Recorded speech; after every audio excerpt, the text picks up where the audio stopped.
ang nagaganap. Ang mga anak mo'y nagtitipon na upang umuwi. Ang mga lalaki magmumula sa malayo.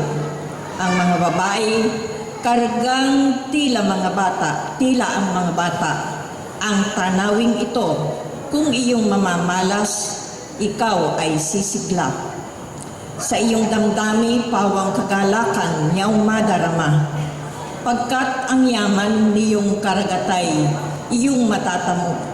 At ang kayamanan ng maraming bansa ay makakamtan mo. Maraming pangkat na nakasakay sa kamelyo ang darating mula sa Madian at Efa. At sa Seba na may darating silang may taglay na mga ginto at kamanyang. Ihahayag ng mga tao ang magandang balita tungkol sa ginawa ng Diyos. Ang salita ng Diyos. Salamat sa Diyos.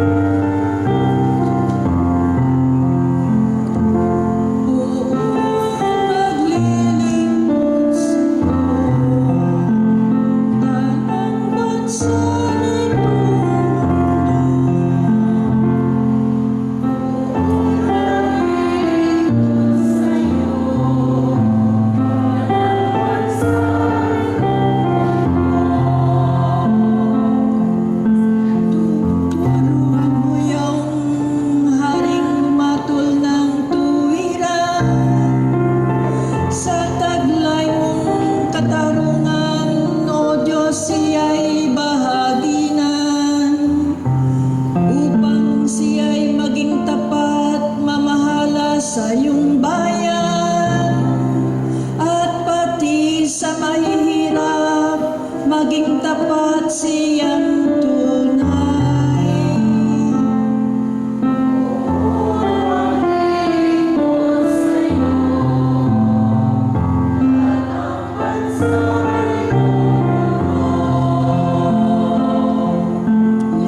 Yaong buhay na patuwid sa kanyang kapanahunan. Madama ng bansa niya at tumunlad habang buhay.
Pagbasa mula sa sulat ni Apostol San Pablo sa mga taga-Efeso. Mga kapatid, marahil naman, nabalitaan na ninyong dahil sa kagandahang loob ng Diyos, ay ipinagkatiwala niya sa akin ang tungkuling ito para sa inyong kapakinabangan. Ipinahayag sa akin ng Diyos ang kanyang lihim na panukala. Ang hiwagang ito'y hindi ipinaalam sa mga tao noong mga nakaraang panahon. Ngunit, inihayag ngayon ng Diyos sa pamamagitan ng Espiritu sa kanyang mga banal na apostol at mga propeta. At ito ang lihim. Sa pamamagitan ng mabuting balita, ang mga hentil, tulad din ng mga Hudyo, ay may bahagi sa mga pagpapalang mula sa Diyos. Mga bahagi din sila ng iisang katawan at kahati sa pangako ng Diyos dahil kay Kristo Jesus. Ang salita ng Diyos. Salamat sa Diyos.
Sumainyo ang Panginoon.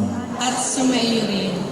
Ang mabuting balita ng Panginoon ayon kay San Mateo. Papuri sa iyo, Panginoon. Si Jesus ay pinanganak sa Bethlehem ng Judea noong kapanahonan ni Haring Herodes. Dumating naman sa Jerusalem ang ilang pantas mula sa silangan at nagtanong-tanong doon, nasaan ipinanganak ang hari ng mga Hudyo? Nakita namin sa silangan ang kanyang tala at naparito kami upang sambahin siya. Nang mabalitaan ito ni Haring Herodes, siya ay naligalig, gayon din ang buong Jerusalem. Kaya tinipon niya ang lahat ng punong saserdote at mga iskriba sa Israel at tinanong sa kanila kung saan ipinanganak ang Mesiyas. Sa Bethlehem po ng Judea, tugon nila.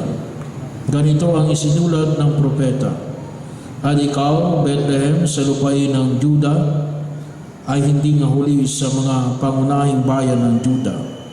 Sabagat sa iyo, dilitaw ang isang pinuno na mamamahala sa aking bayang Israel. Nang mabatid ito, lihim na pinatawag ni Herodes sa mga pantas at itinanong kung kailan lumitaw ang tala at binalakad niya sila patungong Bethlehem. Matapos magbilinan ng ganito, humayo kayo at inyong hanapin mabuti ang sanggol. Kapag inyong natagpuan, ibalita agad inyo sa akin upang ako man ay makasamba sa kanya. at lumakad ang mga pantas.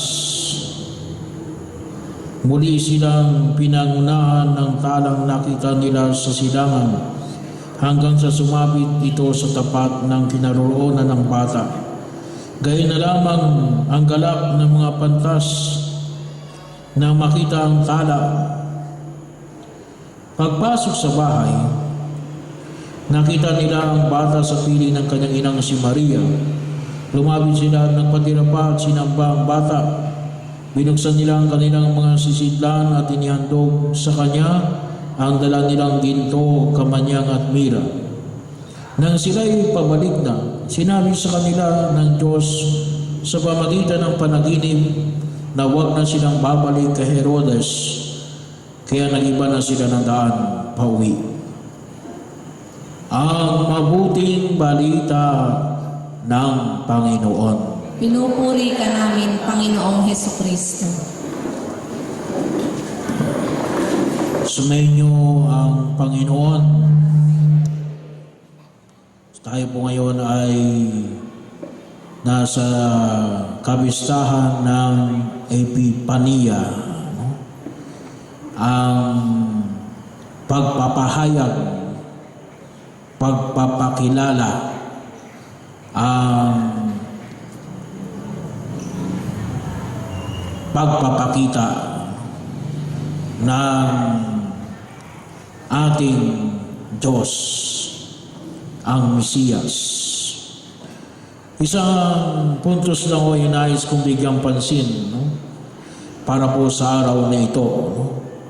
Bahagi yun na kung saan ay maging kabay natin sa ating pagninilay sa linggong ito, sa unang linggo ng 2015. Bahagi yun. So, except lamang kapag pumatak ng linggo yung Pasko. Pero kung hindi po ay yung unang linggo ay Epipania. So bahagi ng ating pagdiriwang na kung saan ay makita ko natin yung ang isang napakahalagang mensahe na ibinibigay sa atin. Pagpapahayag, pagpapakita, pagpapakilala. Sa ating pong pag-inilay, kung minsan ang ating iniisip ay tayo yung naghahanap sa Diyos. Man seeking God. Bahagi yung kung minsan ng ating kalinangan na tayo yung naghahanap sa Diyos. Sa lahat po ng mga religion, except lamang po tayo, ay makikita po natin na itong mga itinuturing na mga religion na ito ay man seeking God. At tulad na lang po halimbawa ng Buddhism. Anong sabi? Ay makakatagpo mo ang Diyos kapag nakarating ka sa tinatawag na enlightenment. So, doon mo mauunawaan ang Diyos. Ito yung kalimitang kalinangan ng tao.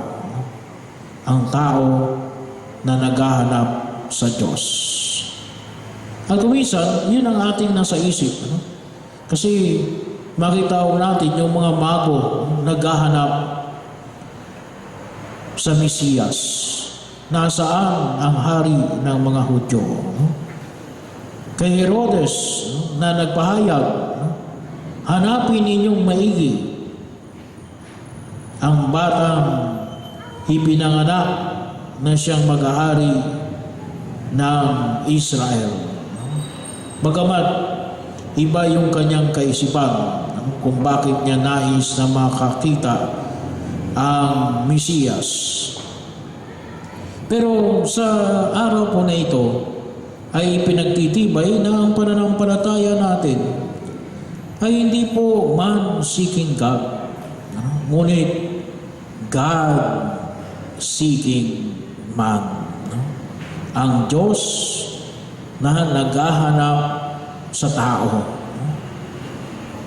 Kaya nga, ang ginawa po ng Poong May Kapal ay pagpapahayag, epipania. Kung tawagin nga po natin ay isa sa mga libro sa banal na kasulatan ay revelation. Self-revelation. Hindi lamang para makita ang Diyos, ngunit ang Diyos mismo ang nagpapakita sa tao. Ang tao na hinahanap ng Diyos. Na kung saan ay ito yung istorya ng pagliligtas sa atin. Mula pa po sa lumang tipak. Kaya makita po natin na andyan yung mga propeta. Ano ba yung propeta? Yung nagsasabi kung ano yung gusto ng Diyos sa atin. At maaari yung nagpapahatid ng mga nais na sabihin ng tao sa Diyos. Pero higit sa lahat, ang mensahe na ibinibigay ng Diyos sa tao. Maaring po ang ating karanasan ay isang karanasan na naghahanap sa Diyos. Pero huwag natin kalimutan na ang unang inisyatibo ay ang Diyos na nagpapakita sa tao. Ang Diyos na nagpapakilala sa tao. Kaya nga po ipinagdiwang natin na ang Christmas, ang Diyos